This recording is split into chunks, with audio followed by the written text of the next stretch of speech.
Hey y'all. So I decided to kind of just throw out a video. I haven't done this since like graduate school when I had to do stuff to like teach a project or something.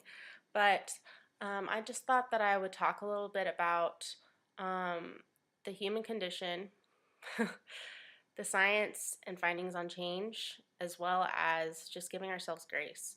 So I'm an LMFT, licensed marriage and family therapist. The difference between licensed marriage and family therapists and psychologists is that we kind of see things from no man is an island mentality. And so that just comes to show we're so connected. We focus not on the problem, we don't focus on the individual, we focus on the system as a whole.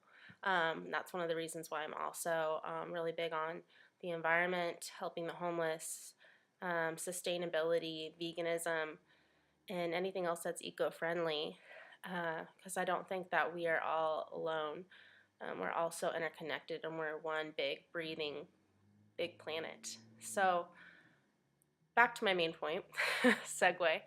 Um, as a licensed marriage and family therapist, I work for a nonprofit and I work with kids and families. And lately I've been really struggling with how difficult it is to get positive, lasting change with my families. I, I love my families, I love my kids. I think they love me. I think they trust me. I think they appreciate me.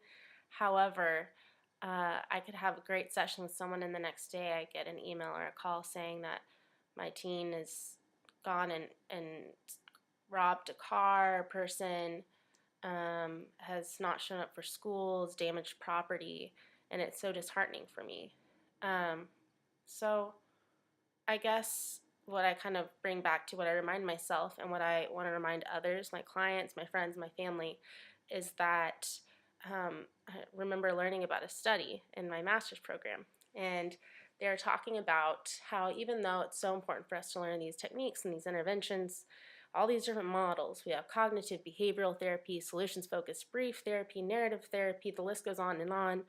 Um, and so they wanted to really emphasize during this course, I don't remember which course it was, but I guess to disregard everything they just taught us, that they did a study and they looked at people who had severe issues, severe schizophrenia, severe drug abuse, some of the people that had the greatest, deepest rooted mental health issues.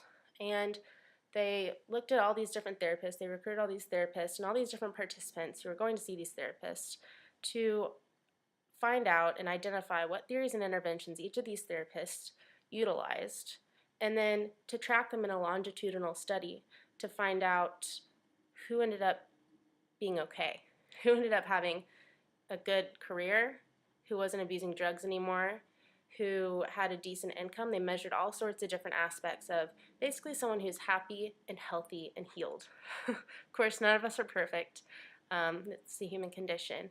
But they did this study thinking they'd track it back to, okay, so solution focused brief therapy, that's what we've got to do.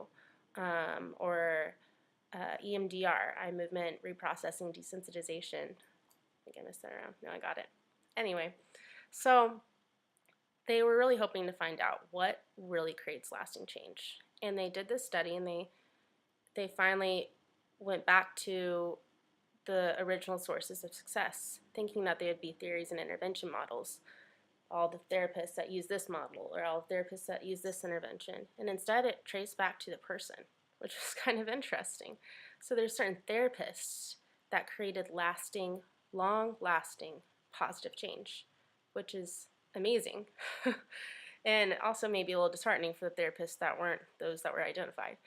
But I think something that we can take away from that is regardless of where we come from, regardless of our IQ, our family, our upbringing, how much money we have in our bank account, the impact that we have just being us and talking with someone and having them feel heard and having them feel felt and loved is far more impactful than any of those other things that I just listed.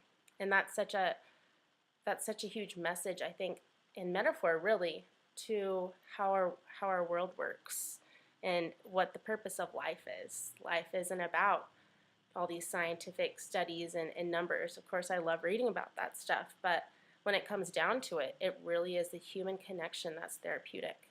And so that's kind of one point that I wanted to make, and something I remind myself a lot when I get hard on myself when my kids aren't flourishing and doing well.